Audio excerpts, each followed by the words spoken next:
Hey guys, JB here from Alpha Wolf Consulting, coming to you today with another episode of Understanding Thyself. And in this episode, what we're going to dive into today is understanding language and the power of, the words we think and say to ourselves, but the power of the narratives that we seek to build and sort of why we build narratives. Okay? And narratives are just ways of explaining or describing something to us. This is good for me. This is bad for me. So to understand this, we'll also dive into understanding the power of language to either associate or dissociate from us. So, just to start on that, with language, it can either associate with us or disassociate us from environments or states or situations. So, for example, everyone believes that killing and violence and war is, not that it's unnecessary, but it's not a humane thing to do. Like killing other people, while being necessary in life to defend and protect yourself and your values, it's not the right way to go, in the context that if you look at people suffering and dying, you will feel empathy and sadness. And the thing is the language we use either associates that pain to us and we feel it as an individual as if it's happening to us, or it disassociates it to where we understand that it's happening and we feel bad that it's happening, but it's happening separate from us. So this is sort of the power of the narratives that we tell ourselves and we create for ourselves in life, is they'll either associate something to me, so I am peace, happiness, love and joy, or I want peace, happiness and love and joy. I can want something, but it's disassociated from me because I do not have it. So it's only this through the action of seeking and becoming that it is associated to me.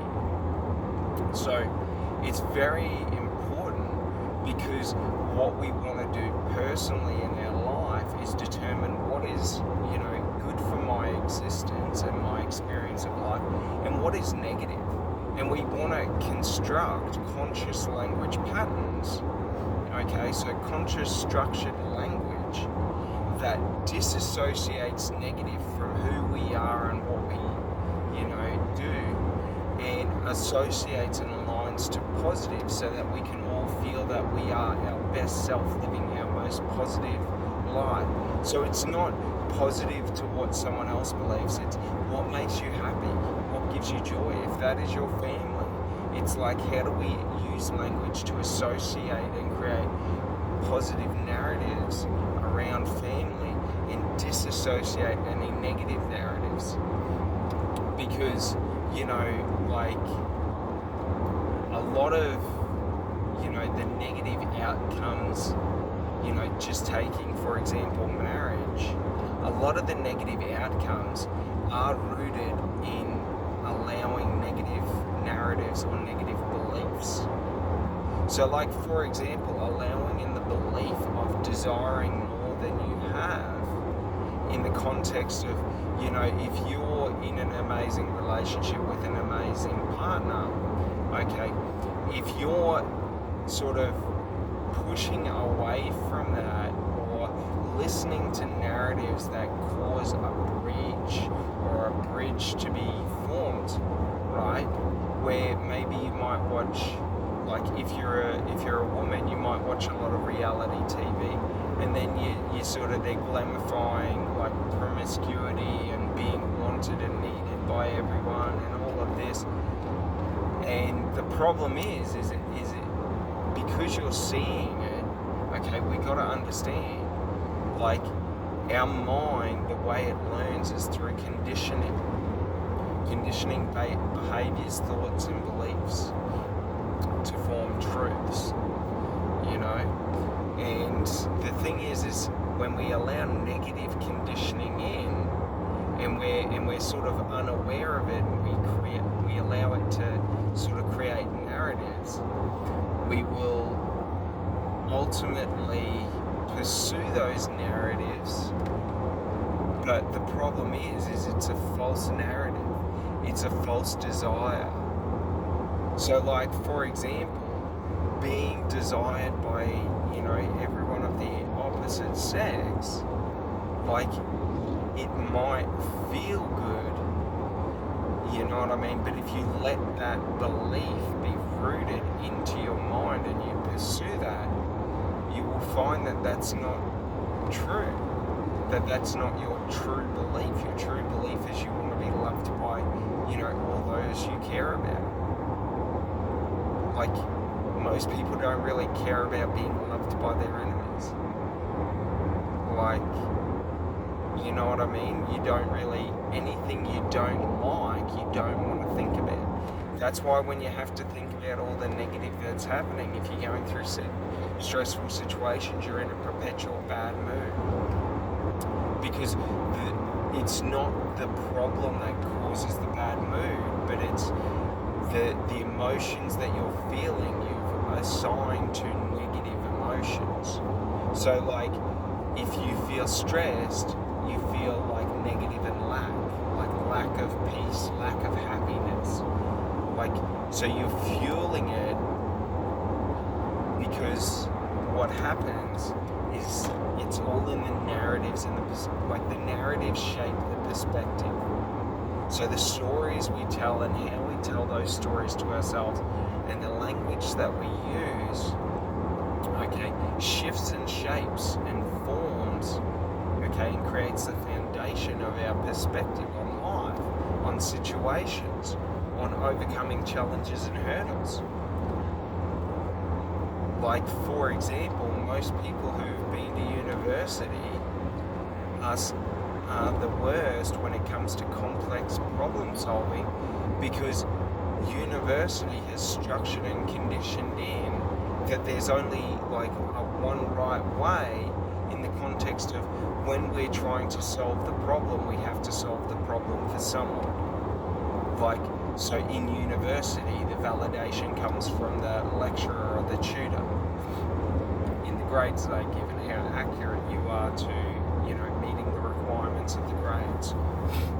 So, like, the problem is it causes box thinking and limited thinking, to where we have to find an authoritative figure to be able to sort of get validation from that it's correct. And it's very difficult to break out of, because you've got to recondition it. And that's what essentially the workforce does, because when you enter the workforce, you are now the expert. Like, when you've done a 4-year degree, you're now the expert. It's now time for you to be able to be that validation for yourself.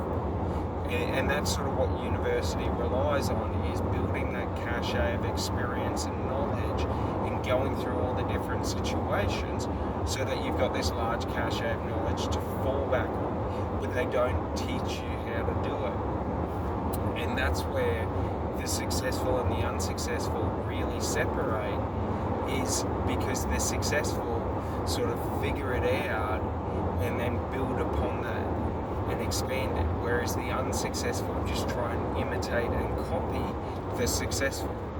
So they don't understand that it's like, you got to build the knowledge up in your industry or in your field, and then you've got to start making decisions and building and testing the expectations. So you've got to build an expectation that if I'm facing, you know, let's say you're in business, if I'm facing a problem with customers, I can't get enough customers, like, I've got to be able to understand, well, how do I get customers? Okay, what attracts customers, and all these different things. And then I've got to go out there and implement the theses or the strategies and test and measure the results to formulate my own theses. So the problem is when we're so limited to not understanding how flexible our mind is, we become stagnant in the belief of like we are who we are. We are who we are in every moment. In any moment we have the ability and the capacity to become anyone. Look to history. I look to the great battles where men were able to do and give more than anyone could even imagine because it was required. Not for fame or glory, but because it was required. Understand the universal truth is what is required will be done. So the thing you got to understand is if you've got to push 180%, if you just do it, it will be done. You have the capacity. Like, the human mind only operates at 10 to 20% of its capacity at any point in time. The human body only operates at 10%. To operate at 100% means degradation on a massive scale. But understand this, in moments, for short durations, you can elevate and access full potential. And full potential is when you understand and elevate your mind to being able to access like pure focus. Being able to observe every detail. Not a lot of details, every detail. To account for everything. Our mind is so complex in its ability that we don't even fathom the power of its processing. Anyone that says they know for a fact what the potential is, just understand they have only ever measured and tested people at 10%. They have never measured, people going through. And you can see they're doing this with Wim Hof at the moment, where they're currently doing studies, because Wim Hof understands that through breath work and sequenced breathing, we can access different aspects of our subconscious mind and the survival instincts. Because it's only in survival that we unlock true potential. Like, it's only when our back is against the wall and it's forward or death that we have the strength to move any object of any volume or size or weight. It does not matter. Like, because Atlas is required to hold the heavens and the earth on his shoulders, he has the strength to. Like, it's just the understanding that it's not difficult. So whatever pressure or anything you feel in life, business, your career, relationships, just know if you're going through it, you have the strength to go through it effortlessly. And it's just about understanding the mind. Because what negative thoughts and negative thought patterns and negative, language patterns do is they create additional weight and strain and stress. So the thing is, in anything in life, okay, when you're giving 100%, just know that if your mind is not burden-free and clear, like, you're not actually giving 100% because you're weighing yourself down. So your 100% is only really 60%. So you have to unburden yourself so you can actually run, not run in limitation. So think about it as someone running in full sprint and running in a light job, like 4K an hour, 5K an hour. Like, both are running, but one is artificially limiting themselves so much so that like they're running at a much lower rate. But it doesn't really work like that. Because the thing is, in life, running with extra weight is how we build strength and character. That's the liberation that frees the way. Is that it doesn't matter what is happening, okay? Nothing's actually happening to me. And if I'm sitting there pouring negativity into my mind and into my heart all day, every day, it's just me making my life difficult and more difficult so that I can build more strength and more character. Every time I'm weak and I act weak, my mind will add additional pressure and weight to me. So we got to understand that, like, when we act weak, okay, we're limiting the self-worth that we have. Now, it's not that like some actions are strong and some actions are weak, okay? All actions are strong and all actions are weak. It comes down to why are you taking the action and what is your intent. So if your intent is to empower and uplift other people with your action, you will empower and uplift other people with your action.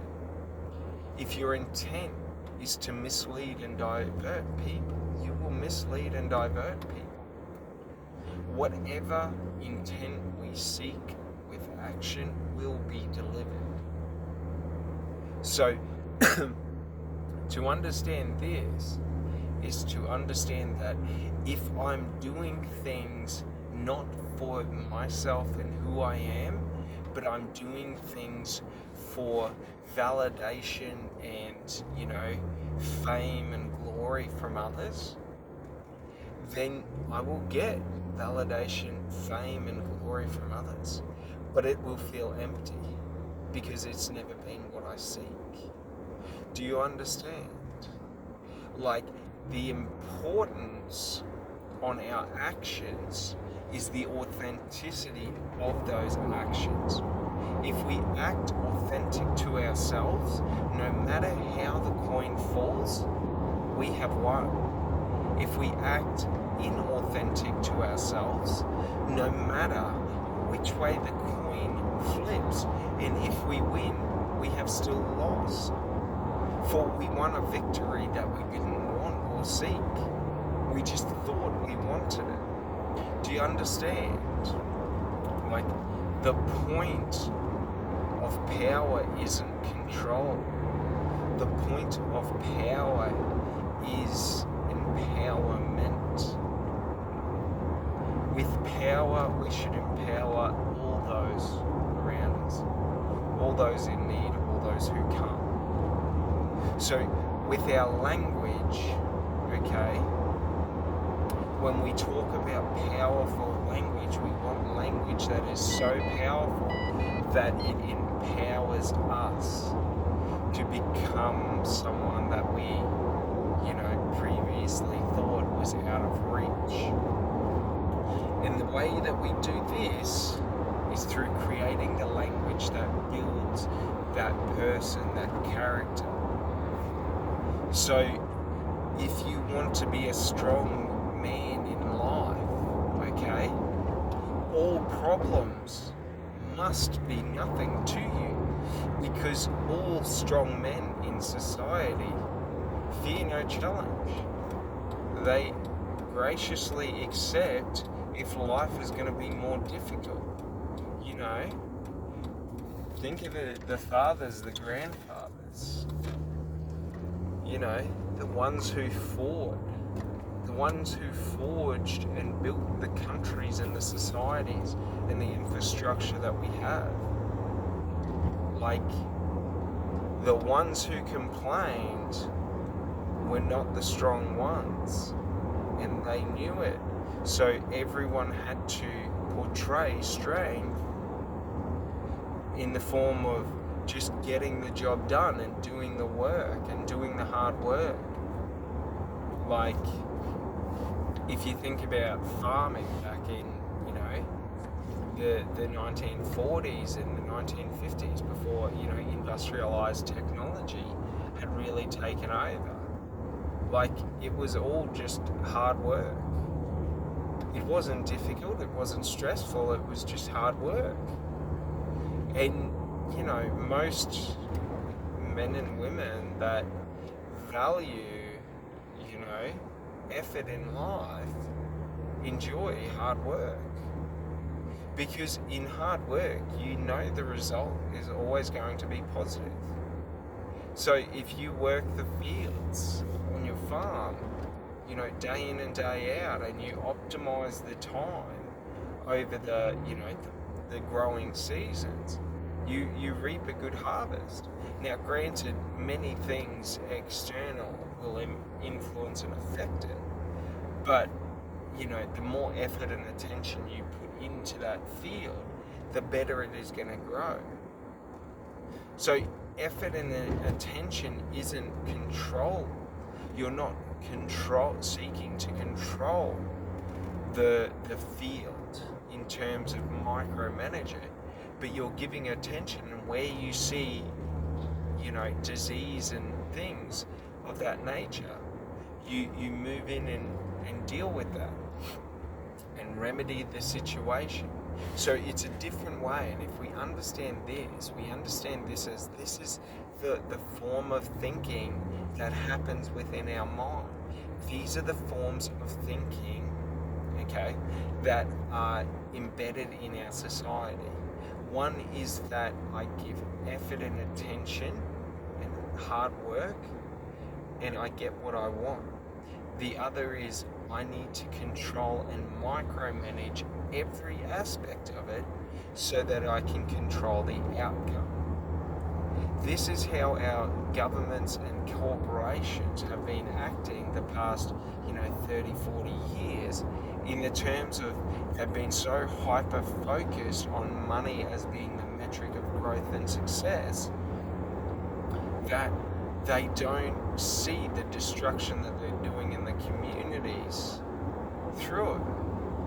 Now, granted, some governments and corporations do, and they are intentionally doing it.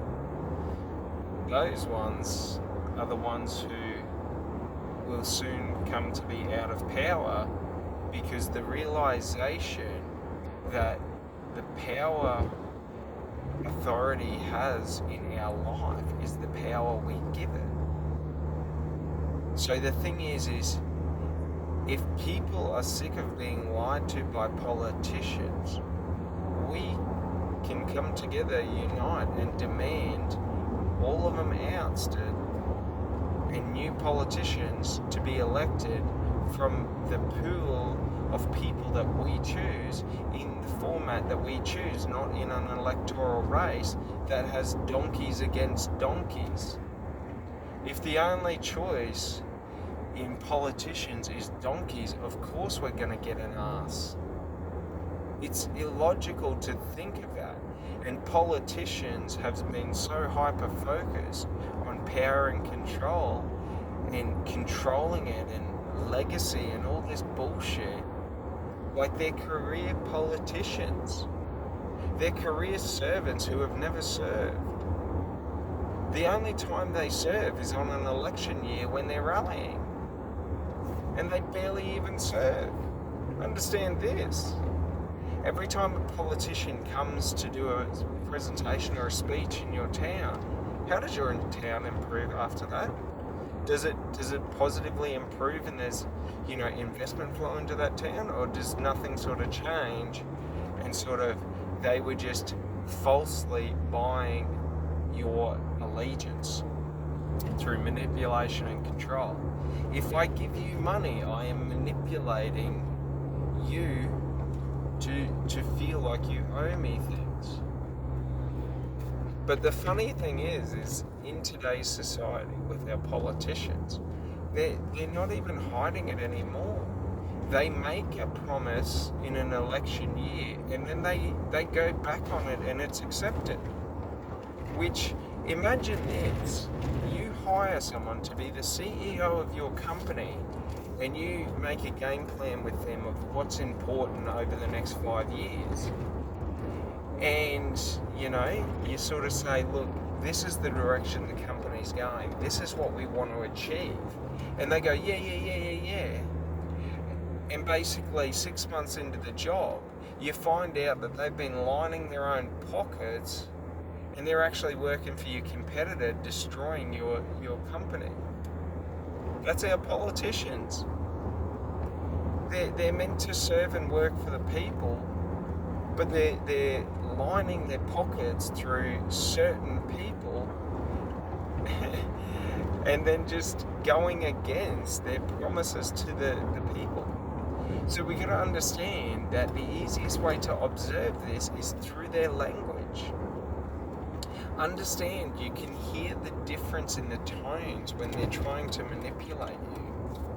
When people are trying to use, because language is so powerful, like it can influence us through either inspiration or fear. I can give you stuff and inspire you to think that life is going to be better and that everything's going to be great and that I care about you over a short duration, and then act completely against you. Like, the thing is language is always been the way that we have been controlled. And in the 1960s to the 1990s, a lot of investment was made in psychology, like in understanding. And the easiest way to understand this is the largest, and pretty much always been, but basically I think in the 1990s is when McDonald's went heavy into investing into psychological studies and data on their consumers and the buying habits and the spending habits. Because the thing is even if you get a shit meal at McDonald's, right, the likelihood you go back there is very high. So they did studies to understand, well, like, how do we get people to always come back, okay, even if they're getting negative experiences? Because the mass volume that they wanted meant that performing at that level 24 hours a day was not possible, but also they wanted to maximize profits, so they offer the lowest quality product at the cheapest price in comparison to competitors. And they have this large margin because they have scale, like such large scale. So you got to understand that, like, the investment into understanding the human mind and language by the wrong kind of people has been made. And we can see this in advertisement, and we will see this in AI. When AI is able to, in nanoseconds, so before you even consciously aware, a shift or a change has happened, can change. So, like, for example, we see this in really good negotiators and salespeople and communicators. People who can communicate at a very, very high language or a high level in language and in, behavioral communication, body language, tonality, things like this, are able to mold and shift themselves to any environment and any shifting event in the environment. So if you come in aggressively, they know how to respond to it, to where your aggression dilutes and sort of diffuses over seconds. And the way that they're doing this is by your responses and by the tonalities that you're using, okay? What they're doing is they're matching and then stepping down. So it's this constant of meeting where you're at and then pulling back and then letting you come forward, then meeting you and then coming back. and sort of, because no battle is happening. So think of it as like in a military, if they were tactically retreating to where combat never happened. So one force is moving, and let's say it's through a forest, a massive like wilderness. Okay, one force is moving and one force is staying just at arm's length away. And then as the force moves up, they fire a volley of shots and then like strategically move back or tactically move back to the next position, okay, with high speed but low sound, so that you're constantly chasing this elusive ghost to the point where confusion happens. So if you're aggressive and angry at me, if I meet you there, in terms of, I don't run from the situation completely, but I meet you and I withdraw and I don't fully engage you in aggression. Okay, so the easiest way to understand this is, if you're coming to me with aggression and you're trying to meet me with aggression and I meet you with, say, acceptance, so I understand you're angry, and then I move back a bit and I lower it down a bit, and then you come back even angrier, and then I meet you and then I lower it down again. As we play this dance, each time it's going to become more and more confusing to you why you need to be aggressive. Do you understand? This is the power of communication, is understanding the dance of communication. Okay? So understanding that, like,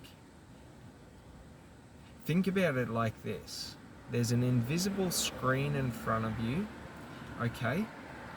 And you're projecting an image in nanoseconds.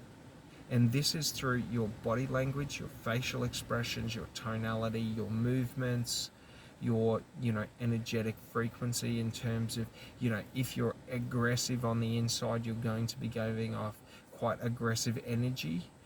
If you're happy, you'll be giving off happy energy. If you're oblivious, you'll give off energy of just no thought. So, for example, if someone comes to you aggressively and you're oblivious to their aggression and you don't acknowledge their aggression, it can confuse and diminish their ability to concisely attack you, because, like, you lower their guard because they're not expecting an attack. So understand this: once we know language, we can enter someone's mind and start implanting this projection of who we want them to see. Okay? And this is what we all do naturally. Okay? And the goal in life is to understand how to project the authentic, full picture of yourself, so that people who are around you basically see and feel exactly who you are, and all your actions and words will naturally align to that image, right? But so many people are afraid of being who they are for being attacked by others, that they project an image of who they think other people want them to be. But the problem is with that, the people who like them and the people who they surround themselves with like that person, not who they are. So it creates this feeling that you can never be who you want to be, and that you have to play a character. And that's what a lot of people come to when they have mental breakdowns, is they realize that they've been investing so much into becoming this character that they've forgotten who they are.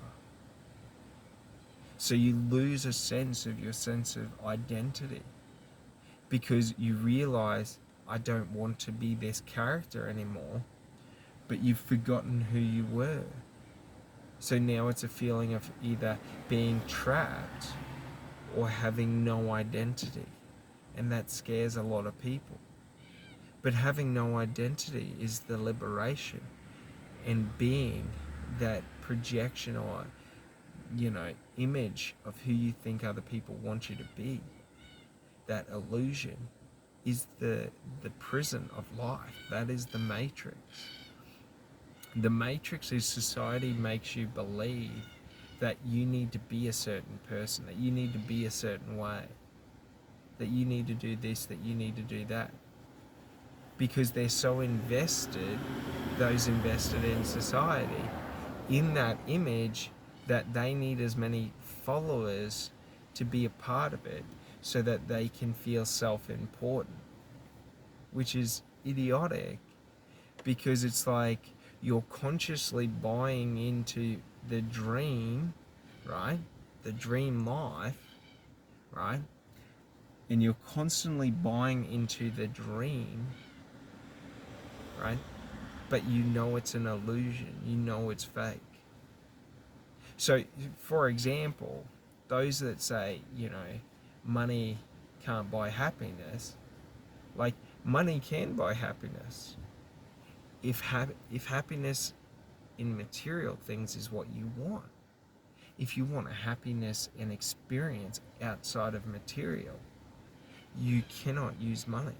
Money holds no value. So, like, an important thing to understand is that, like, money is just a resource like food or water. But when we create these identities and these beliefs that I need to feel empowered by money, that I need to feel validated by money, that I need to feel, this and that. Like, if I need to feel like who I am as a person and my success is validated by the money I have, I cannot spend it unless I'm buying assets that will appreciate. So, like, for me, I don't have the security of the money, because any usage of the money is lack of who I am. I'm giving away myself. Do you understand? So, like, the thing is money is money is like seeds. Throw them in the dirt and they will grow. If your dirt is bad, I guess you could say you're just not a rucky. You know what I mean? That's a funny joke, because you're saying Iraqi, but you say it like an Asian, Iraqi. But regardless, like, it doesn't matter about the external environment. Like, the external environment is the external environment. Like, you don't control the weather. Okay, you can control the weather, but to control the weather, you have to control the atmosphere. So, like, unless you're going to control everything, you can't control anything. So, the point of controlling the external is irrelevant. But in the internal, I can control everything about me, because I am the one in full control of me. There is nothing external to me in the internal reality. So, you know, it's very important to understand this, because now we understand the external words being said, okay, won't affect me if I am fully 100% aware of everything about me. So if I explore my mind, if I explore my thoughts, if I'm conscious of my actions, if I'm aware of it, if I accept that the magnifying glass of me is on me and not on others, then I am in full control should others put hate on me, because I can see immediately it is not me.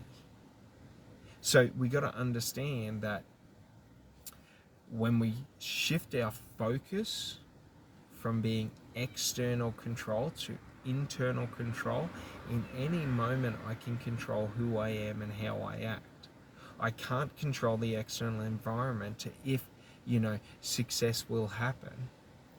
But within my power, I can do whatever is required to succeed. And just because, like, I throw seeds in the dirt and it doesn't grow in the first season, that doesn't mean we give up. We just keep throwing seeds in the dirt. We start looking at the dirt. We start adding different things. We increase and improvise.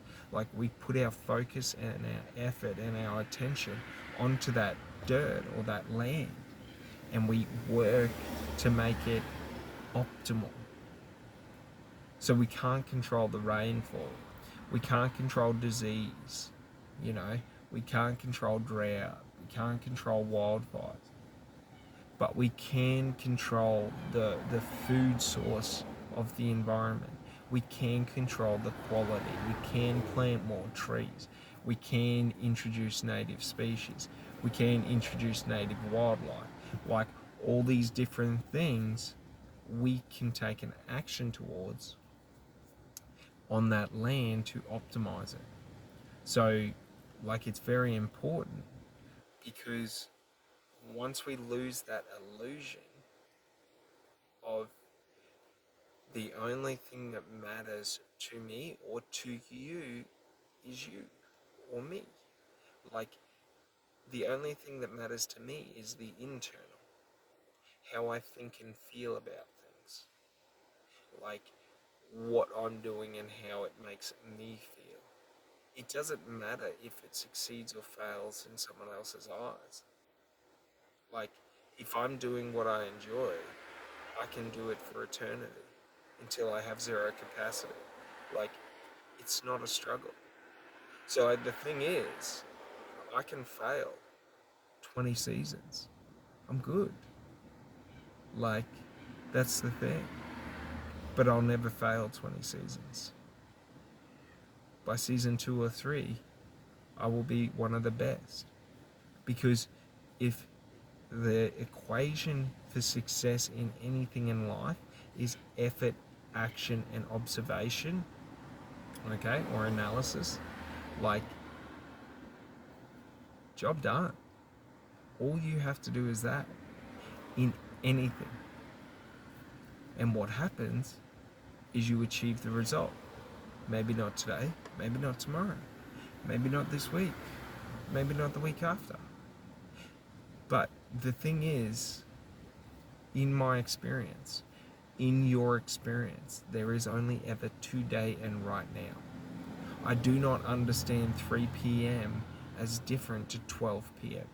The only reason I understand is because of the external environment.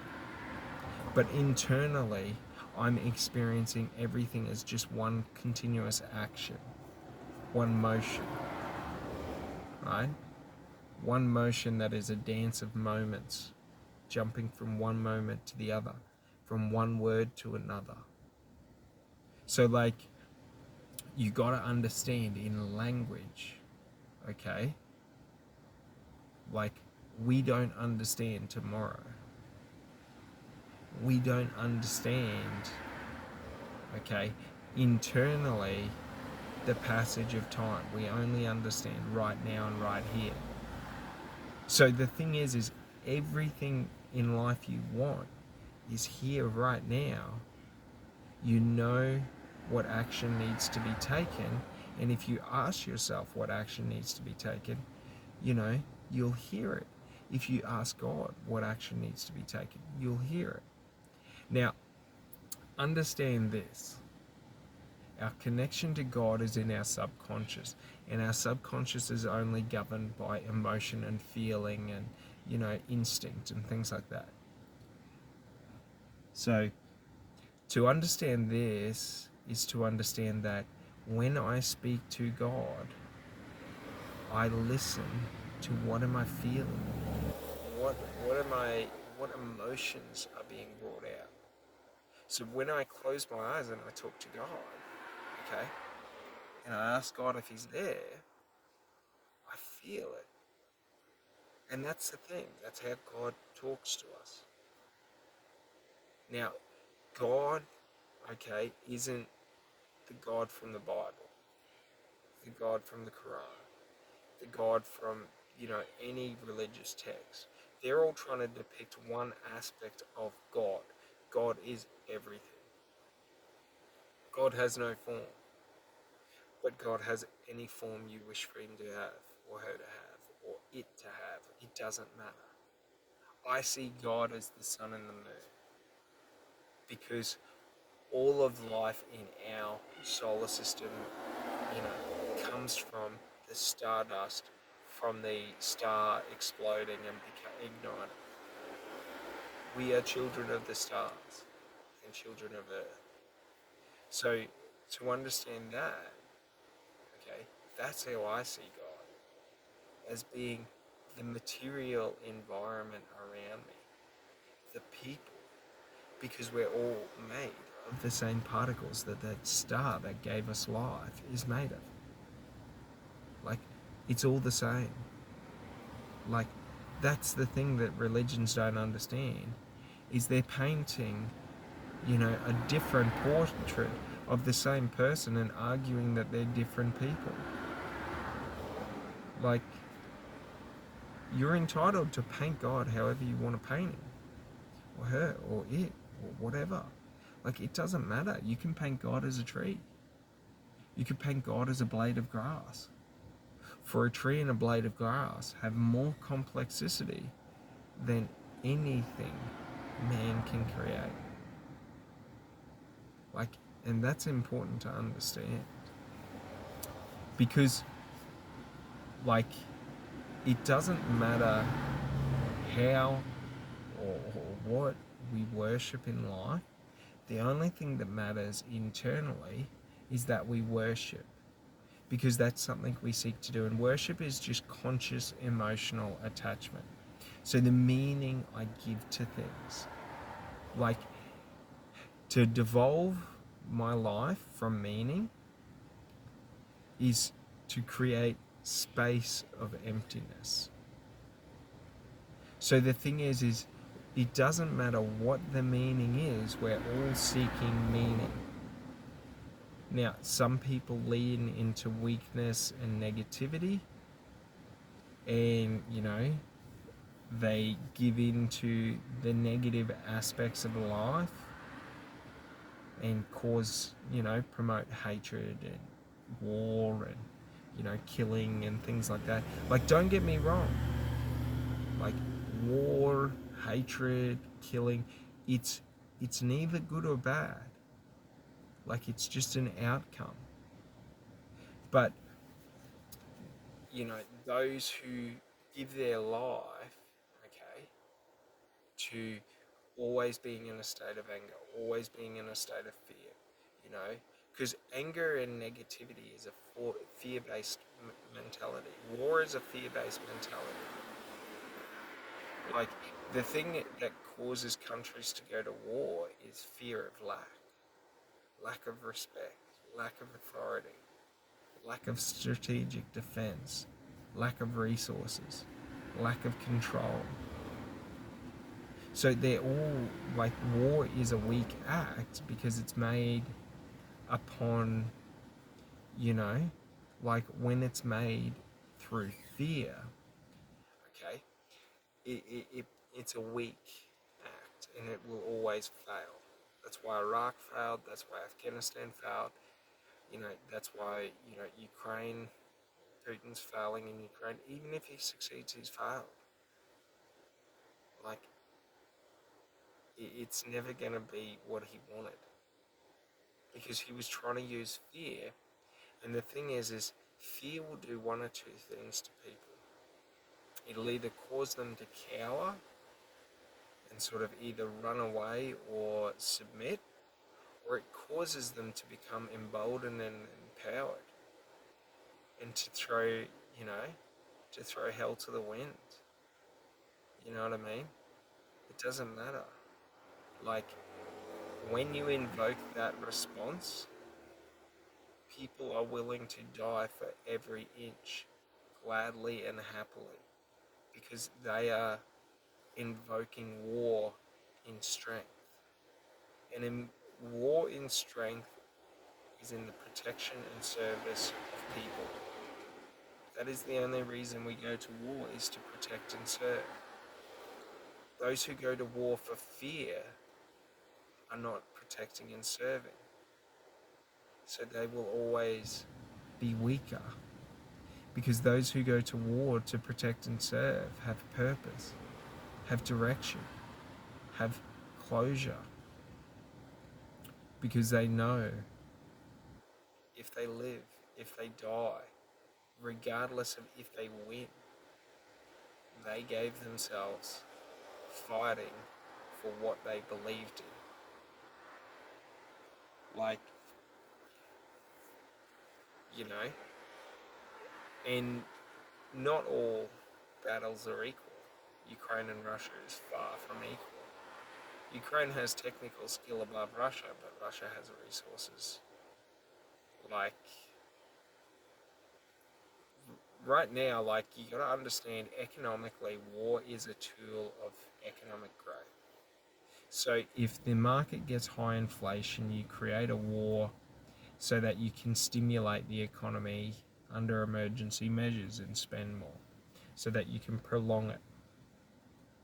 So, like, that's one of the funny things, is that if you understand this war in Ukraine from an economic perspective, it doesn't serve Putin to, like, overwhelm Ukraine. Like, right now, he's using limited resources to overwhelm Ukraine. But realistically, if they did emergency drafts, they could probably draft like 4 or 5 million men, like, quite easily. If they expanded drafting into having women, you're talking like 8 million people they could probably draft this year. Like, you know what I mean? So then we got to understand, well, if victory isn't the end or goal, like, it's where they're going, but they're not willing to just take the action to get there, then what does that mean for it? Now, you know, we could have ego and arrogance of thinking we don't need that many people, or we can do it with less, you know what I mean? Or fear of, you know, disrupting, you know, the environment, like the socio sort of status of society, because doing a mass mobilization like that of like 8 million people would basically disrupt the foundation. So you need to have an impending, like, life or death. Either you sign up or it's end of days. So, like, just understanding this, okay, is that when we take actions of empowerment, we become empowered. When we take actions of disempowerment, of weakness, we become weak. No matter our strength, we become weak. We become frail. Because we lose purpose, or our purpose is misguided. So even upon victory, we do not achieve what we seeked, because we were seeking the wrong victory. And this is very important because, like, understanding this allows us to start building and framing our mind to, how do I identify disempowering words or disempowering language that I'm using, or thoughts. So even thinking worst case scenario, preparing for the worst, means that you're focusing on negative things happening, not positive things happening. So the likelihood you move towards negative events is quite high, because where focus goes, attention flows. Wherever my attention is directed is where I'm naturally going to walk. So an easy way to test this, okay, and observe this within ourselves, is when you're walking, look to your left and focus on your left and try and walk straight. And you'll understand that a natural curve will start to happen. because your subconscious will start directing you towards your focus.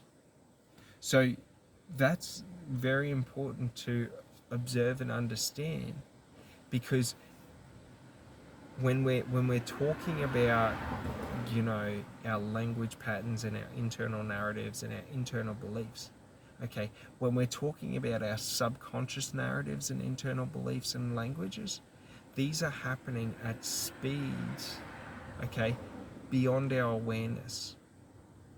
So we're not consciously aware of these narratives running. We only feel the effects of them running.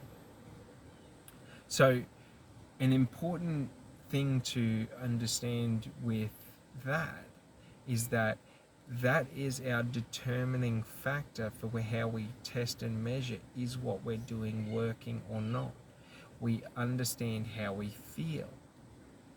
So just by closing your eyes and imagining what you want to feel, you will feel it.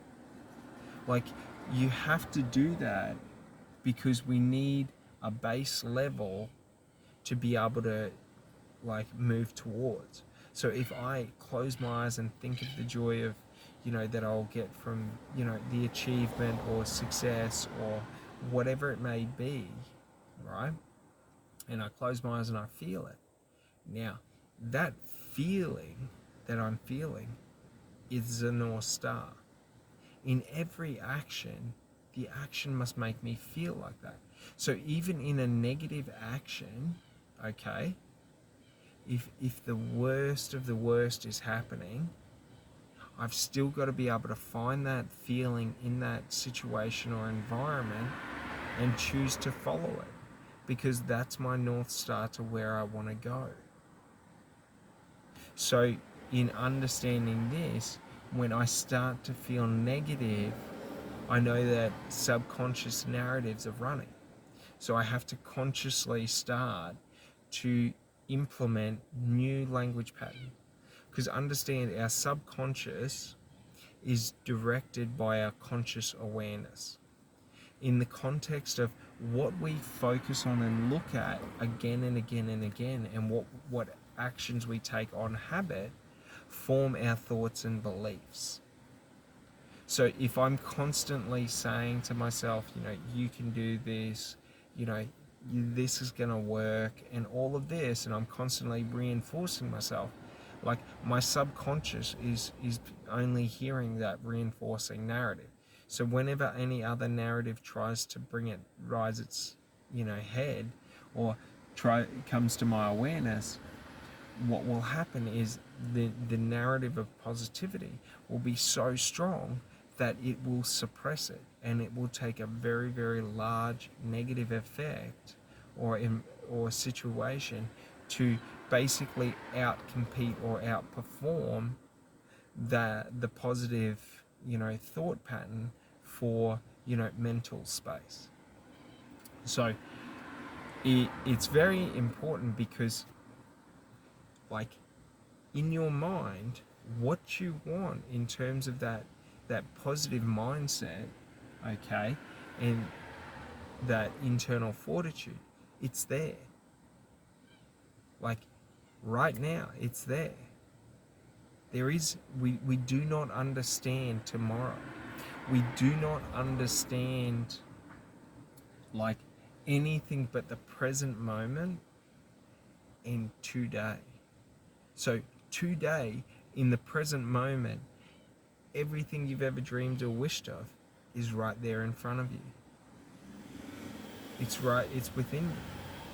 So the goal is well, how do we work towards it, and how do we take action? Because we don't know exactly what it is. We just have a feeling of a direction, a calling. So the important thing is now that we understand, well, what is my North Star feeling? Okay, when I take actions, I focus in on that feeling. When I create language patterns, when I work on my mindset, when I work on self-development, I measure against the feeling. How am I feeling? Am I feeling in a state of being good about myself? Am I feeling that I can do it? Do I believe that I can achieve it? Like all these different aspects, okay, make up that feeling. And we start taking actions, and we just look for that North Star in every action. And that just tells you your path. And that's the path of least resistance that's destined for you, because it's the path you want to travel. Regardless of all the illusions of life, this is the path you truly want to travel.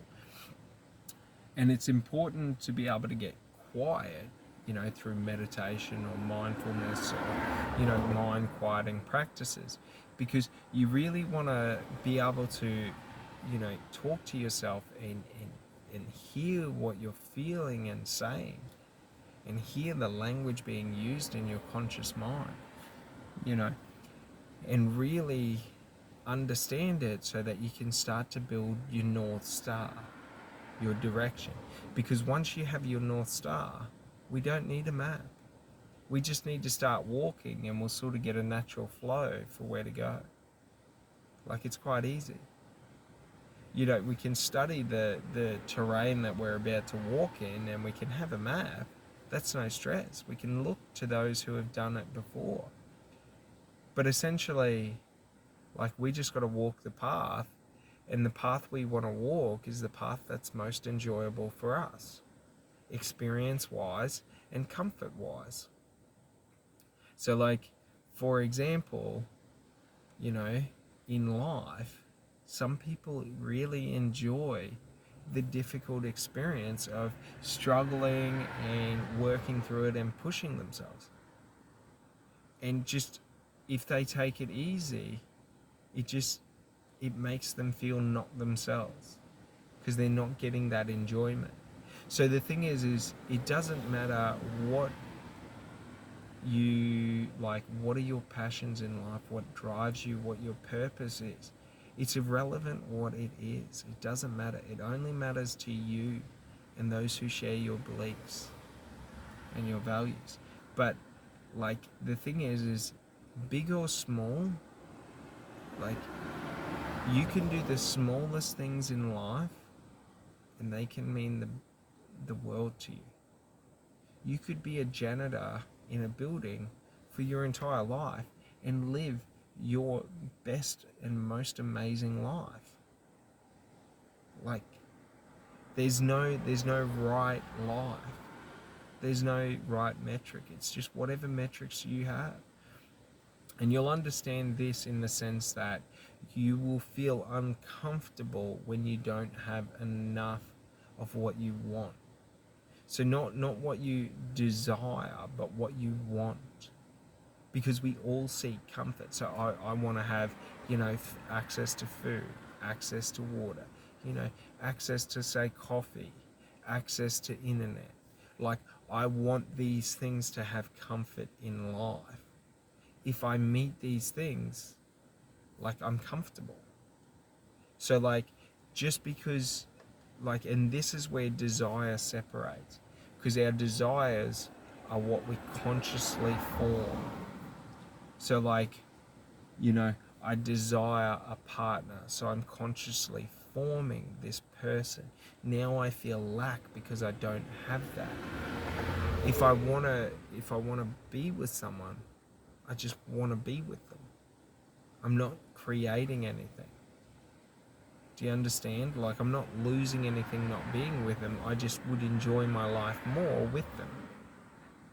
Does it sort of make sense? So it's how we frame, like, what we're doing. Okay? And when we try, we cease doing. And the purpose or the point of life is to do. It's through action. It's through the action that feels right to you, through the action that, is enjoyable to you. Like, we all have to eat each day, but we all don't have to work in the factory to get there, or the farm. Like, whatever you got to do to eat, like, you do that. And then it's sort of like, outside of that, when we get into desires, we've got to choose desires that are authentic to us so that we feel the success of having them. So, like, for example, if you're a guy that absolutely loves engines, mechanics, cars, and all of that, like, if you bought a vintage classic car that you work on and build, like, the love of that car and the success you feel every time you drive it would be so much higher than someone who just is buying a classic car, you know, to fill a image that they're creating, you know, to make other people jealous, this and that, like, for ego. Like, it's very important because a lot of people have midlife crises and they have these end of life dilemmas of self-realization that they've been chasing the wrong experience and exposure to life, and they've been living a lie. And that is the greatest, you know, fear in life that most people have, is laying on their deathbed and just realizing they could have been someone completely different. And the purpose is we have to expose ourselves to that uncomfortable experience internally of what it would feel like to be, you know, terminally ill with one more day to live, and the realization that all those actions, all those things you did, the people you were around, you never truly wanted to be around them. You wanted to be with other people, but you were just afraid to, you know, be yourself, so you just committed to this lie. And that's, in a nutshell, pretty much what's happening in society, is that a lot of people are realizing that, like, working the corporate dream of working your way up from 40 hours a week to 100 hours a week and giving everything to a company that doesn't really care about what you're doing for them, only cares about, you know, the metrics and growth. Like, they realize, these people, that they wasted their potential in their life, right? Because you're chasing, like, a false illusion in life. It's the illusion of happiness and success, but it's through, like, irrelevant actions. Like, by just gathering money doesn't equal success. Like, if you have no capacity or ability to do anything with that money, what is the point of that money? Like, that's like, for example, in the Middle Ages, when kings would coven the food and be these fat slobs and stuff like that, and these wealthy people were all fat slobs who coveted food and let other people starve. You know what I mean? Just so that they felt richer or more successful. Like, that's the funny thing. For any suffering in the world, we have the ability to end it instantaneously through collective choice. Just to the same, internally, we are able to end any suffering and achieve any result instantaneously. And it comes from collective approach.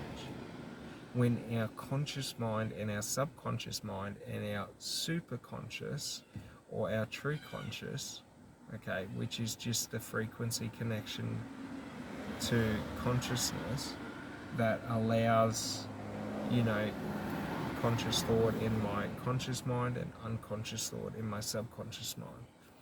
Like, when we understand that, like, we are not trapped by anything.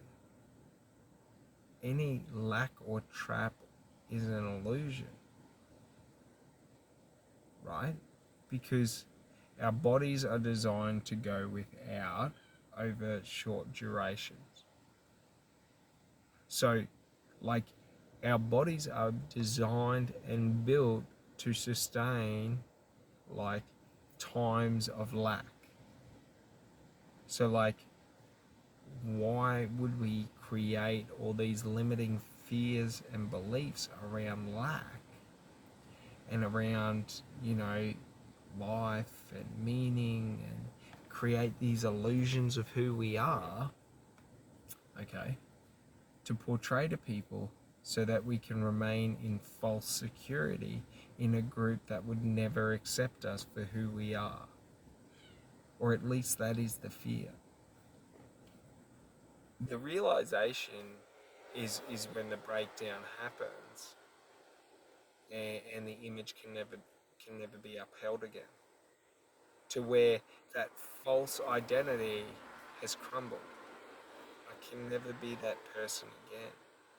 So the only option for me is to be myself. And what we realize is that all those people we feared would not accept us, won't accept us, like they accept us, the ones we thought wouldn't. But those who don't accept us, we never truly wanted to be around. We don't like them. And that's okay. Like, everyone isn't meant to like everyone. And the point is, we need to have that respect to where, we have that respect within ourselves to be ourselves and be okay if people are not going to like us. The funniest thing in life with the fear around others is that we fear a concise and strategic and targeted attack from those others that would destroy us. When in truth, when we are ourselves, the attacks that usually come are lightly, like they're light-hearted in the context of, like, not much effort goes into them. Those who try to attack you are so afraid of themselves that they put no effort into actually attacking you. So we fear that we're going to be bested by someone who is superior to us, who will just pick us apart. Like, imagine, let's say, you had mindset issues and you were going to speak with either, Jordan Peterson or David Goggins. The fear would be that, with someone like that, they would be able to pick apart every weakness instantaneously. And we create these illusions that everyone is going to attack us like that. But the funny thing is the ones that attack in society are typically the weak ones. And when it comes to, like, an attack on your character or an attack on who you are, or, your knowledge or experience, generally it's a very, very effortless attack that they do, in the context of they put zero effort into it. And it's like there's no need to fear it. It's like in business, we fear that we're going to go out of business because our competitors are going to destroy us. But realistically, in business, the companies that are focused on other companies aren't the competitive companies. They're the ones that are trying to compete with everyone and achieving zero competition. Because competition, right, comes from, like, specialization. So the better the experience a business gives to their customer, the more unique an experience, the more tailored, the more congruent with their offer, okay, and the more effort that's put in, the higher the experience is going to be for that buyer. Like, it's not you got to get a certain, there's no, like, there is formulas and frameworks for how to do all of this, but there's no golden rule. Like, how you connect with people is however you want to connect to people, right? Like, every way is effective in its own way, right? So, like, understanding that, like, if every way is the right way, right, and every way can be successful, the way you want to do it can be successful too. It just takes time, effort, and action. That's it. Like, if you give the time and just say, I'll give 10 years to doing this. If I haven't succeeded in 10 years, I'll think about revising. And you give the effort of day in and day out. You push that boulder up that hill, inch by inch. It's okay. Just know that in life, however heavy that boulder is, you have the capacity to lift it. And the trap of life is the self-illusion that you are not as strong as you are, that you are weak. For the weak promote you are weak, so that you believe you are like them, that you lack and you're limited. When in truth, they don't understand you're never in lack. You're never limited. You can be, have, and do whatever you want in any moment. The choice is yours. You know what I mean? We've got to earn each of those moments through our actions. And we've got to compound action on action on action on action. But when the action you take is what you want in life and your desired path, it is the easiest action to take. So I hope you understand, and this gives you a bit more of an understanding about, understanding language patterns, understanding how we can either use language to associate to something or to disassociate ourselves from something. So if I seek to be strong, I must disassociate myself from weakness. While weak acts are acceptable to others, they are unacceptable to me. Like, while some may give in to weakness, like I always say, put a gun barrel to my head, I will pull the trigger for you and take away your option to pull the trigger. Like, if my only option is death, I will do it in that context. Like, but the other thing is, if you come to me with hatred and harm, I will force that situation, and then you can deal with the consequences. Like, you know what I mean? But should that gun not be at my head, there would be a different course of action.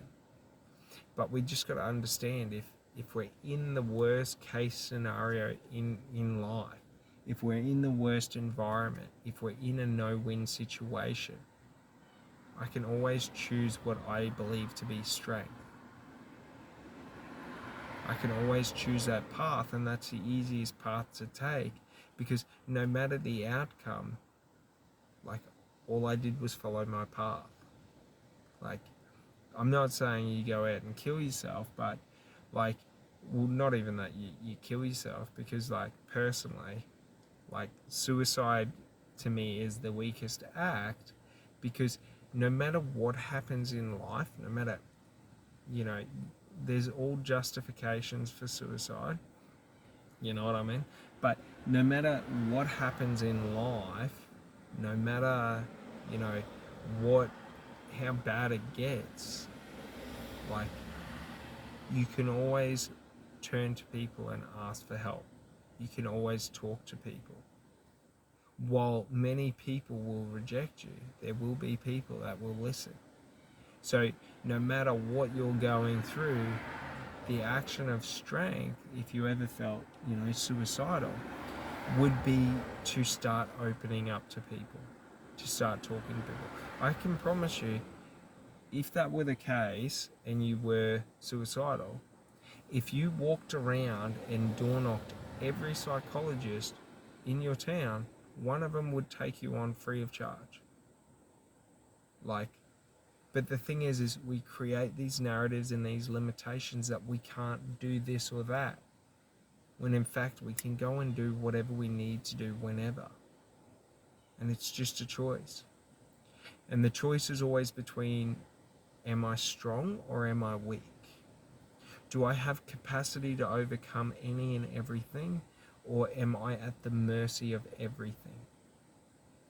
And this is very important because it's all just an optical, well, not an optical illusion, but it's an illusion in our mind through perception. So we just got to understand, when I feel hopeless and lost, I've just got the wrong perspective and I need to shift it over to one of hopefulness.